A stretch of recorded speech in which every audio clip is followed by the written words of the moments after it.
मित्रांनो, एक गोष्ट मला सांगा, आजकाल 20,000 रुपयामध्ये काय होतं हो? एका महिन्याचं घरभाडं जेमतेम भरतं, पेट्रोल भरा, किराणा भरा, संपून जातात. पण हीच 20,000ची रक्कम जेव्हा सरकार एका दिंडीला देतं ना, तेव्हा त्याचा अर्थ पूर्णपणे वेगळा होतो. कारण त्या दिंडीत 100-150 वारकरी असतात. त्यांचं जेवण असतं, राहणं असतं, औषधी असतात. आणि आता सरकारने नुसतेच पैसे दिले नाहीत, तर वारकऱ्यांच्या जीवाला थेट सुरक्षा कवचही दिले. आजचा सॉर्ट आउट याच निर्णयावर आहे आणि सांगतो की हा निर्णय खरंच दिलासादायक आहे. कसा, किती मोठा आणि कुणासाठी, हे सगळं आज सविस्तर चर्चा करूया. सुरुवातीला थोडं वारीबद्दल बोलू, कारण समजून घेणं सर्व काही गरजेचं आहे. आषाढी एकादशीला लाखो वारकरी पंढरपूरला जातात. देहू आळंदीपासून निघतात, पायी चालत जातात. ऊन असो, पाऊस असो, थांबत नाही. विठ्ठलाच्या दर्शनासाठी महिनाभर आधीपासून तयारी सुरू असते. या पायी दिंड्या म्हणजे फक्त चालणं नाही, तर यात जेवणाची व्यवस्था असते, राहण्याची सोय असते, वैद्यकीय मदत लागते, सुरक्षा लागते, टेंट लागतात. आणि हे सगळं दिंडीचे प्रमुख स्वतः खिशातून किंवा गावातल्या वर्गणीतून उभं करतात. म्हणजेच की श्रद्धा आहे, पण खर्चही आहे. आता मूळ मुद्द्यावर येऊ, शासन निर्णयावर. आषाढी वारींसाठी मानाच्या 10 पालख्यांसोबत जाणाऱ्या 1,400 नोंदणीकृत दिंड्यांना प्रत्येकी 20,000 रुपये अनुदान देण्याचा निर्णय महाराष्ट्र शासनाने घेतला आहे. हे खरं आहे. यासाठी 2,80,00,000 रुपयांचा निधी मंजूर करण्यात आलेला आहे. हेही खरं आहे. राज्यमंत्री माधुरी मिसाळ यांनी ही माहिती दिली. आणि हा निधी सामाजिक न्याय व विशेष सहाय्यक विभागामार्फत उपलब्ध करून देण्यात आलेला आहे. वितरणाची जबाबदारी मुख्यमंत्री वारकरी महामंडळाकडे आहे आणि प्रत्यक्ष अंमलबजावणी पुणे विभागीय आयुक्तांकडे सोपवण्यात आलेली आहे. म्हणजे कागदोपत्री हा निर्णय पूर्णपणे खरा आहे. कुठलीही अफवा नाही, कुठलीही फेक न्यूज नाही. आणि ही योजना कुठून सुरू झाली तेही पाहूयात, कारण यातून खरा बदल किती मोठा आहे हे कळतं. 2024 साली मुख्यमंत्री वारकरी महामंडळ पहिल्यांदा स्थापन करण्यात आले.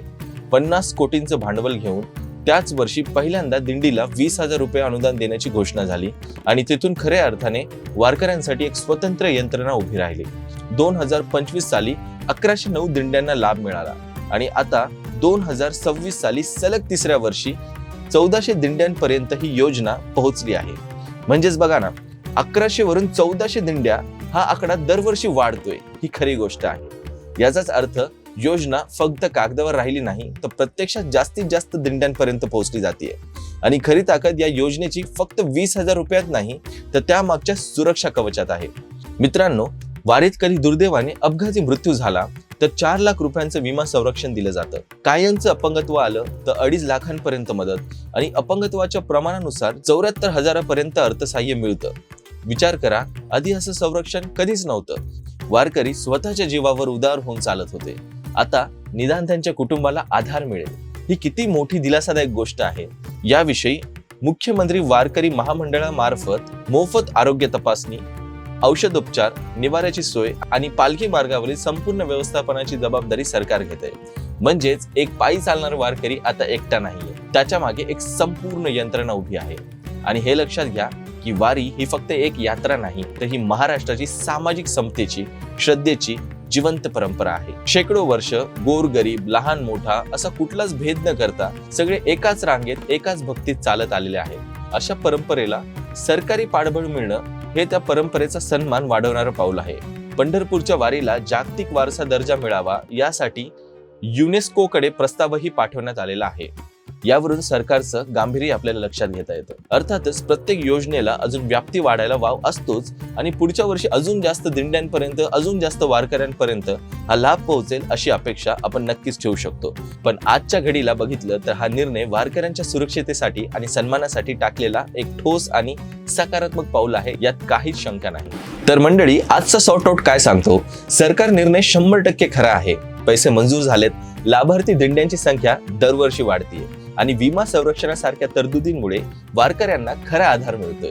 ही बातमी खऱ्या अर्थाने एक गुड न्यूज आहे आणि वारकरी संप्रदायाचा सन्मान वाढवण्याचा निर्णय आहे.